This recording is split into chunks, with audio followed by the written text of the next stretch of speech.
Proverbs chapter 9 today. And today we look at a comparison of wisdom versus something called folly. So we'll start in verse 1. It says, wisdom has built her house. She has hewn her 7 pillars. I don't think there's anything special about the idea of 7 pillars. I think it's just a case of the fact that there's a sure foundation. It's solid. Perhaps, 7 has to do more with perfection, but there's not like some list of 7 things here. She slaughtered her beasts. She's mixed her wine. She's set her table. In other words, she's inviting us. She's hospitable. Wisdom calls to us, and there's a great meal prepared for us when we go visit wisdom. She set her table. She has sent out her young women to call from the highest places in the town. And here's the call. Ready? Whoever is simple, let him turn in here. To him who lacks sense, she says, come, eat of my bread and drink of the wine I have mixed. Leave your simple ways and live and walk in the way of insight. Verse 7 says, whoever corrects a scoffer gets himself abuse, and he who reproves a wicked man incurs injury. Do not reprove a scoffer, or he will hate you.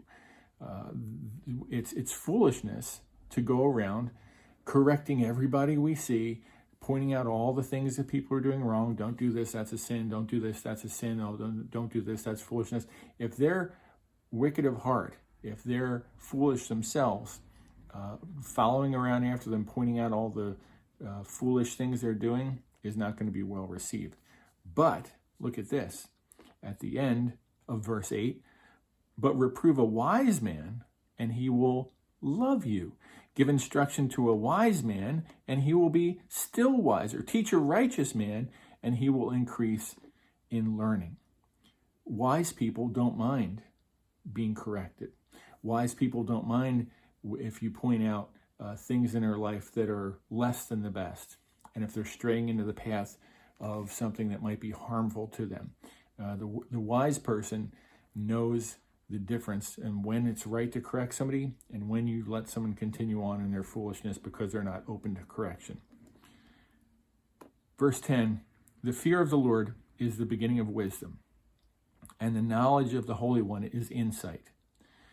By me, by wisdom, your days will be multiplied, and years will be added to your life. If you are wise for yourself. But if you scoff, you alone will bear it. And now here in verse 13, we see folly, the opposite of wisdom, also portrayed in a poetic way as a woman. But before we look at verse 13, you may ask yourself, well, what is folly? It's not the kind of word that we use too often. So let me share at least the dictionary definition of what Merriam-Webster says folly is. Folly is when someone lacks good sense, or they lack normal prudence and they lack foresight.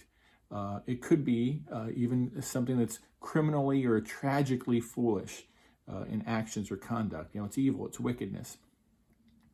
A foolish act or idea could be considered folly, or something that's excessively costly, or something that's unprofitable is considered folly.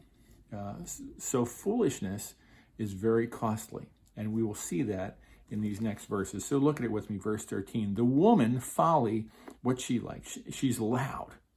She's seductive. She knows nothing. She sits at the door of her house, and she takes a seat on the highest places of the town, calling to those who pass by, who are going straight on their way. And here's the call. Ready? Verse 16. See if this sounds familiar to you. Whoever is simple, let him turn in here. That's the same invitation that wisdom gives as well in verse 4. Whoever is simple, let him turn in here. The same invitation. Wisdom calls out to the simple, come in here, and you will be wise. But folly also gives the same invitation. Hey, all the simple people, all the people who lack sense, all the people who lack wisdom, come in here and look at what happens. To him who lacks sense, she says, stolen water is sweet, and bread eaten in secret is pleasant, which are both lies. Or at least they're not the full truth. Because that sweetness of stolen water and that bread eaten in secret may be pleasant for a short time. There's pleasure in sin for a season. But verse 18, and we'll end it here because Solomon does, says, but he does not know, the person who comes in, this simple person who turns into the way of folly, he does not know that the dead are there, that her guests, the guests of folly, are in the depths of Sheol, the grave. What Proverbs chapter 9 tells us is when we turn, when us simple people turn into the house of wisdom, we gain life and we gain blessing. And when we turn into the house of folly, there's only death. And so I pray today that we would turn into the house of wisdom and set up shop there and learn as much as we can. And there's lots more as we continue on through the book of Proverbs, lots more wisdom for us. So I look forward to seeing you tomorrow. God bless you.